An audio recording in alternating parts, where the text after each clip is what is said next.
ഹരിഃ ഓം ശ്രീ ഗുരുഭ്യോ നമഃ. ഹരിഃ ഓം ഹരിശ്രീ ഗണപതയേ നമഃ. പ്രിയപ്പെട്ടവരെ, കുറേ ദിവസമായി അപ്ലോഡ് ചെയ്യാൻ പറ്റിയില്ല. രാമായണ മാസക്കാലമായതുകൊണ്ടായിരുന്നു. ഇനിയിപ്പോൾ ദിവസേന ഓരോ ദശകം അപ്ലോഡ് ചെയ്യണമെന്ന് വിചാരിക്കുകയാണ്. ഗുരുവായൂരപ്പൻ എല്ലാവരെയും അനുഗ്രഹിക്കട്ടെ എന്നുള്ള പ്രാർത്ഥനയോട് കൂടിയിട്ട് ഇന്ന് 22-ാം ദശകം അജാമിളോപാഖ്യമാണ് നമ്മൾ കാണാൻ പോകുന്നത്. എല്ലാവർക്കും എൻ്റെ വിനീതമായ നമസ്കാരം. നാരായണായെന്നു സദാ ജപിച്ചാൽ പാപം കെടും, പശി കെടും, വ്യസനങ്ങൾ തീരും, നാവിനുണർച്ച വരും ഏറ്റവും അന്ത്യകാലേ, ഗോവിന്ദപാദകമലങ്ങൾ തെളിഞ്ഞു കാണാം. നാരായണ നാരായണ നാരായണ നാരായണ നാരായണ നാരായണ നാരായണ നാരായണ. സർവം ശ്രീകൃഷ്ണാർപ്പണമസ്തു. ഹരിഃ ഓം. ഓം നമോ നാരായണായ. ദശകം 22 അജാമിളോപാഖ്യാനം. 1-ാം ശ്ലോകം. ഇതിൻ്റെ വൃത്തം വംശസ്ഥം എന്നാണ് കൊടുത്തിരിക്കുന്നത്. അജാമിളോ നാമ മഹീസുരഃ പുരാ. അജാമിളോ നാമ മഹീസുരഃ പുരാ. ചരൻ വിഭോ ധർമ്മപഥാൻ ഗൃഹാശ്രമീ. ചരൻ വിഭോ ധർമ്മപഥാൻ ഗൃഹാശ്രമീ. ഗുരോർഗിരാ കാനനമേത്യ ദൃഷ്ടവാൻ. ഗുരോർഗിരാ കാനനമേത്യ ദൃഷ്ടവാൻ. സുദൃഷ്ടശീലാം കുലടാം മദാകുലാം. സുദൃഷ്ടശീലാം കുലടാം മദാകുലാം. അർത്ഥം നോക്കാം. ഹേ വിഭോ പുരാ ഗൃഹാശ്രമീ. സർവവ്യാപിയായ ഭഗവാനെ, പണ്ട് ഗൃഹസ്ഥനും ധർമ്മപഥാൻ ചരൻ അജാമിള നാമ മഹീസുരഃ, ധാർമ്മികനുമായ അജാമിളൻ എന്നൊരു ബ്രാഹ്മണൻ, ഗുരോഹോ ഗിരാകാനനം ഏത്യ, അച്ഛൻ്റെ വാക്ക് കേട്ട് ദർഭ ചമത മുതലായവയ്ക്ക് വേണ്ടി വനത്തിലേക്ക് പോയപ്പോൾ, സുദൃഷ്ടശീലാം മദാകുലാം കുലടാം ദൃഷ്ടവാൻ, എന്തിനും കൂസലില്ലാത്തവളായ ഒരു കുലടയെ കണ്ടെത്തി. അജാമിളൻ എന്ന വാക്കിൻ്റെ അർത്ഥം അജയ അവിദ്യയാമ്ലനം യസ്യ എന്നാണ് പറയുന്നത്. അവിദ്യ കൊണ്ട് അവിദ്യയിൽ കൂടിച്ചേർന്നവൻ എന്നർത്ഥം വരും. ഒരു ബ്രാഹ്മണൻ്റെ കഥയാണ് പറയുന്നത്. ബ്രാഹ്മണന് വേറെ എന്തെങ്കിലും പേരുണ്ടാവും, പക്ഷേ മായയിൽ മുങ്ങിയത് കൊണ്ടായിരിക്കാം ശ്രീ വേദവ്യാസ മഹർഷി അങ്ങനെ എഴുതാനുള്ള കാരണം ഒക്കെ മഹാത്മാക്കൾക്കേ അറിയുള്ളൂ.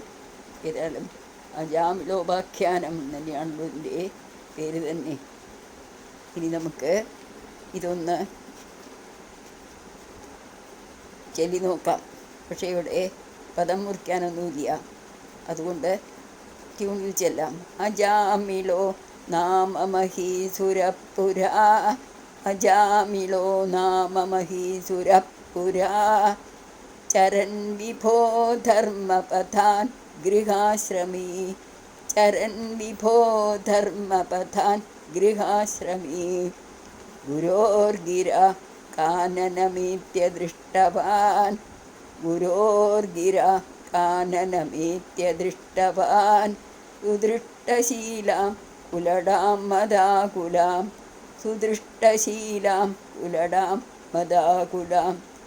ഇവിടെ വേണമെങ്കിൽ കാനനമേത്യ എന്നുള്ള കാനനം ഏത്യ എന്ന് വേണമെങ്കിൽ പറയാം. അതിനേക്കാളും നല്ലത് കാനനമേത്യ ഒന്നിച്ചെന്ന് പറയുന്നതായിരിക്കും. ഈ 2-ാമത്തെ ശ്ലോകം. സ്വതഃ പ്രശാന്തോപി തഥാ ഹൃദാശയഃ. തതഃ സ്വതഃ പ്രശാന്തോപി തഥാ ഹൃദാശയഃ. സ്വധർമ്മം ഉത്സൃജ്യ തയാ സമാരമൻ. സ്വധർമ്മം ഉത്സൃജ്യ തയാ സമാരമൻ. അധർമ്മകാരീ ദശമീ ഭവൻ പുനഃ. അധർമ്മകാരീ ദശമീ ഭവൻ പുനഃ. ദധൗ ഭവൻ നാമയുതേ സുതേ രതിം. ദധൗ ഭവൻ നാമയുതേ സുതേ രതിം. ഇനി നമുക്ക് അർത്ഥം നോക്കാം. സ്വതപ്രശാന്ത അപി സ. സ്വതവേ പ്രശാന്തനാണെങ്കിലും ആ അജാമിലൻ തഥാഹൃദാശയ സ്വധർമ്മം ദാസിയാൽ വശീകൃതനായിട്ട് സ്വധർമ്മം ഉത്സൃജ്യതയാ സമാരമൻ അധർമ്മകാരി.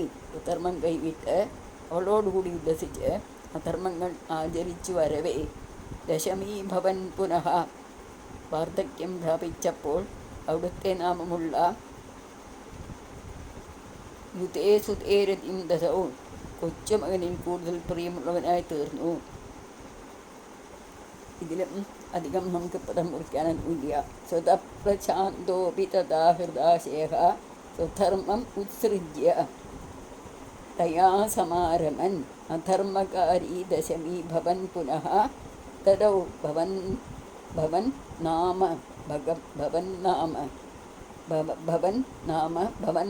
യുസുതേരതിം ട്യൂണിച്ചെല്ലാം. സ്വതപ്രശാന്തോപി തഥാ ഹൃദാശയഃ സ്വധർമ്മമുത്സൃജ്യ തയാ സമാരമൻ അധർമ്മകാരി ദശമീ ഭവൻ പുനഃ ദദൗ ഭവൻ നാമ യുതേ സുതേരതിം. സ്വതപ്രശാന്തോപി തഥാ ഹൃദാശയഃ സ്വധർമ്മമുത്സൃജ്യ തയാ സമാരമൻ അധർമ്മകാരി ദശമീ ഭവൻ പുനഃ തദൗ ഭവൻ നാമ യുതേ സുതേരതിം. മൂന്നാമത്തെ ശ്ലോകം നോക്കാം. സ മൃത്യുകാലേ യമരാജ കിങ്കരാൻ. സ മൃത്യുകാലേ യമരാജ കിങ്കരാൻ ഭയങ്കരാൻ സ്ത്രീനഭിലക്ഷയൻ ഭിയാ. ഭയങ്കരാം സ്ത്രീനഭിലക്ഷയൻ ഭിയാ. പുരാ മനാക് തദ് സ്മൃതി വാസനാ ബലാത്. പുരാ മനാക് ത്വത് സ്മൃതി വാസനാ ബലാത് യുഹാവ നാരായണ നാമകം സുതം. യുഹാവ നാരായണ നാമകം സുതം. ഇനി മീനിങ് നോക്കാം.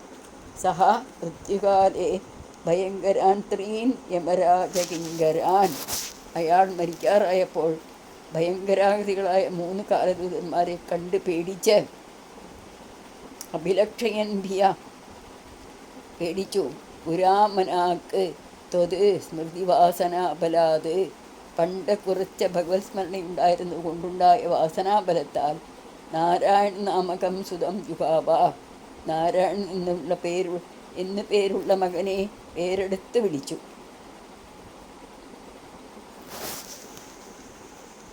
ഇനി നമുക്ക് ചെവി നോക്കാം. സമൃത്യുകാലേ യമരാജ കിങ്കരാൻ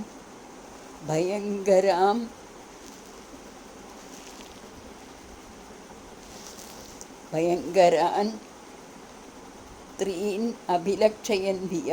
ഭയങ്കരാൻ സ്ത്രീൻ ആണ് കേട്ടോ, സ്ത്രീയല്ല. ഭയങ്കരാൻ സ്ത്രീൻ അഭിലക്ഷയൻ ഭിയ. പുരാമനാക്ത സ്മൃതിവാസനാബലാത് ജുഹാവ നാരായണ നാമകം സുതം. ഇനി നമുക്ക് ട്യൂണിൽ ചെല്ലാം.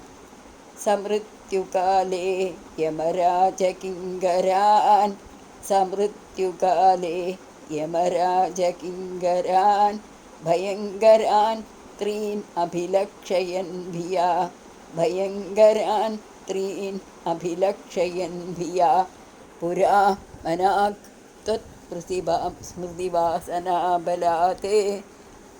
പുരാ മനാക് ത്വത് സ്മൃതിവാസനാബലാത് ജുഹാവ നാരായണ നാമകം സുതം. 4ാമത്തെ ശ്ലോകം. ദുരാശയസ്യാപി തദാസ്യ നിർഗത ത്വദീയ നാമാക്ഷര മാത്രവൈഭവാത്. ദുരാശയസ്യാപി തദാസ്യ നിർഗത ത്വദീയ നാമാക്ഷരമാത്ര വൈഭവാത് പുരോഭി പേതുർഭവദീയ പാർഷദാഃ. പുരോഭി പേതുർഭവദീയ പാർഷദാഃ ചതുർഭുജാഃ പീതപടാ മനോരമാഃ. ചതുർഭുജാഃ പീതപടാ മനോരമാഃ. നമുക്ക് അർത്ഥം നോക്കാം. ദുരാശയസ്യ അപിയസ്യ പുരഃ. സ്വതേ ദുർബുദ്ധിയാണെങ്കിലും ഇവൻ്റെ മുൻഭാഗത്ത് കാലദൂതന്മാർക്കും ഇവനും ഇടയ്ക്കായിട്ട് തദാസ്യ നിർഗത ത്വദീയ നാമാക്ഷര മാത്രവൈഭവാത് അവൻ്റെ വായിൽ നിന്നും പുറപ്പെട്ട നിന്തിരുവടിയുടെ തിരുനാമങ്ങളുടെ കേവലം മഹാത്മ്യം കൊണ്ട് ചതുർഭുജാഹ പീതപടാഹ 4 കൈകളും മഞ്ഞപ്പട്ടും മനോരമാഹ മനോഹരാകൃതിയും ഭവതീയ പാർഷദാഹ അങ്ങയുടെ ദൂതന്മാർ അഭിപേതു പെട്ടെന്ന് ആവിർഭവിച്ചു.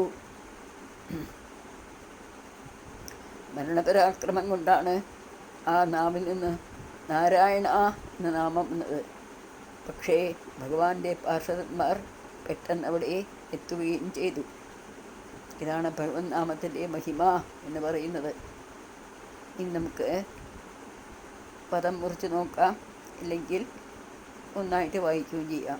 ദുരാശയസ്യാപി തദാസ്യ നിർഗത ത്വദീയ നാമാക്ഷരമാത്രവൈഭവാത് ഗുരോഭിപേതുർഭവതീയ പാർഷദാഃ ചതുർഭുജാഃ പീതപടാ മനോരമാഃ. ദുരാശയസ്യാപി തദാസ്യ നിർഗത ദുരാശയസ്യാപി തദാസ്യ നിർഗത ത്വദീയ നാമാക്ഷരമാത്രവൈഭവാത് ത്വദീയ നാമാക്ഷരമാത്രവൈഭവാത് ഗുരോഭിപേതുർഭവതീയ പാർഷദാഃ ഗുരോഭിപേതുർഭവതീയ പാർഷദാഃ ചതുർഭുജാഃ പീതപടാ മനോരമാഃ ചതുർഭുജാഃ പീതപടാ മനോരമാഃ. ഇവിടെ എല്ലാവരും സർവത്ര ഗോവിന്ദനാമ സങ്കീർത്തനം എന്ന് ഉച്ചത്തിൽ പറഞ്ഞ് നാരായണ നാരായണ നാരായണ നാരായണ നാരായണ നാരായണ നാരായണ നാരായണ എന്ന് നാരായണനാമം കൊണ്ട് വളരെ ഉച്ചത്തിൽ ആ ഭഗവാനെ തുതിക്കും. ഇനി 5-ാമത്തെ ശ്ലോകം നോക്കാം.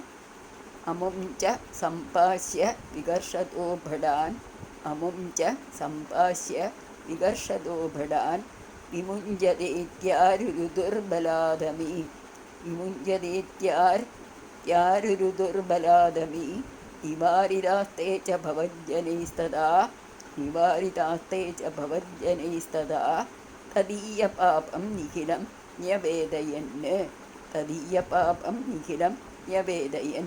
അർത്ഥം നോക്കാം. അമുഞ്ച സംപാസ്യ വികർഷതഃ ഭടാൻ വിമുഞ്ചത ഇതി. അജാമിനെയും കയറിൽ കെട്ടി ഇഴയ്ക്കുന്ന ഭടന്മാരെ വിടുവിൻ എന്നിങ്ങനെ പറഞ്ഞു. അമീബലാൻ ആരുരുധു എന്ന് പറഞ്ഞുകൊണ്ട് ഇവർ ബലമായി നിരോധിച്ചു. തഥാ ഭവജ്ജനൈഹി നിവാരിതാഃ അപ്പോൾ അങ്ങയുടെ ദൂതന്മാരാൽ തടയപ്പെട്ട തേച്ച നിഖിലം തദീയ പാപം ന്യവേദയൻ ആ യമഭടന്മാർ അവൻ ചെയ്തതായ പാപം മുഴുവൻ അറിയിച്ചു. ഇനി നമുക്ക് ഒന്ന് ചൊല്ലി നോക്കാം. അമും ച സംപാസ്യ വികർഷതോ ഭടാൻ അമും ച സംപാസ്യ വികർഷതോ ഭടാൻ വിമുഞ്ജതേത്യാരുരുദുർബലാദമി വിമുഞ്ജതേത്യാരുരുദുർബലാദമി നിവാരിതാസ്തേ ച ഭവജ്ജനൈസ്തദാ നിവാരിതാസ്തേ ച ഭവജ്ജനൈസ്തദാ തദീയ പാപം നിഖിലം ന്യവേദയൻ തദീയ പാപം നിഖിലം ന്യവേദയൻ. ഇവിടെ വിമുഞ്ജതഃ ഇതി അമീബലാത് ആരുരുധു ഒക്കെയാണ് നമ്മൾ പദം മുറിക്കേണ്ടത്. അതിനേക്കാളും എളുപ്പത്തിൽ വിമുഞ്ജതേത്യാരുരുദുർബലാദമി വിമുഞ്ജതേത്യാരുരുദുർബലാദമി നിവാരിതാസ്തേ ച ഭവജ്ജനൈസ്തദാ തദീയ പാപം നിഖിലം ന്യവേദയൻ തദീയ പാപം നിഖിലം ന്യവേദയൻ. സർവത്ര ഗോവിന്ദനാമ സങ്കീർത്തനം. ഗോവിന്ദ ഗോവിന്ദ.